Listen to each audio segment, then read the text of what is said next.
Hello नमस्कार आपण मानक आम एक वीडियो स्वागत करुच्ची 2023-24 शिक्षा वर्ष रे जो पिला माने प्लस टू एग्जाम देइचंती तांको पय एक बहुत बड़ अपडेट नहीं कि आसी आज वीडियो रे डिस्कस करबा कि आपनकर एथरे कट ऑफ मार्क केते रहउची और लैपटॉप डिस्ट्रीब्यूशन पाई आपनको कोडी आवेदन करिया को पड़िबो सब जिंस जानिबा वीडियो को शेष पर्यंत देखंतु। आपण मानक आम वीडियो यदि भल लागे गोटे लाइक टे निहाती कर देबे।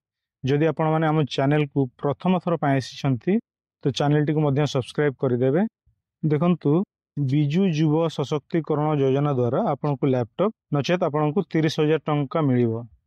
जदियो ओडिशा रे सरकार बदलिछि आपनकर एही योजना एबे पर्यंत बदली नाही।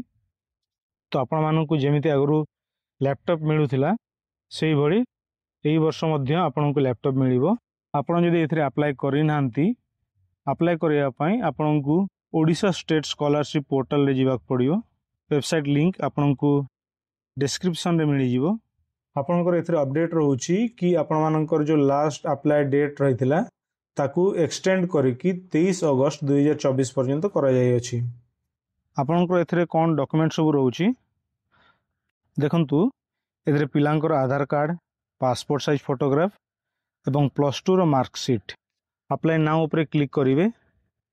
एठी आधार नंबर एवं पासवर्ड देई एही मैथ प्रॉब्लम को सॉल्व करी आंसर देवे एवं लॉगिन ऊपर क्लिक करनेबे।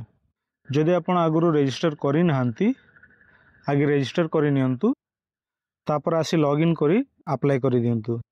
देखंतु आपनकर एथरे कट ऑफ जदि देखिबे आगो थरो जेमिति थिला आपनकर एसटी मानको पय कट ऑफ जायथिला 60%, एससी मानको पय थिला आपनकर 61% एवं जनरल पय थिला 66%। तो एथर मध्य आपण मानकर मिनिमम 60% कट ऑफ तो जीवो। आपण माने जदि मिनिमम 60% रखिछंती प्लस 2 रे ताले आपण माननकु एही योजना तरफरु 30,000 टंका मिली परिबो। आपण माने जदि वीडियोटी को एपर्यंत लाइक करि नांती वीडियोटी को लाइक करि दियंतु एवं आपनकर कोनोसी जदि डाउट थाए कमेंट करि जणांतु आमे तार उत्तर देबाकू चेष्टा करिवु।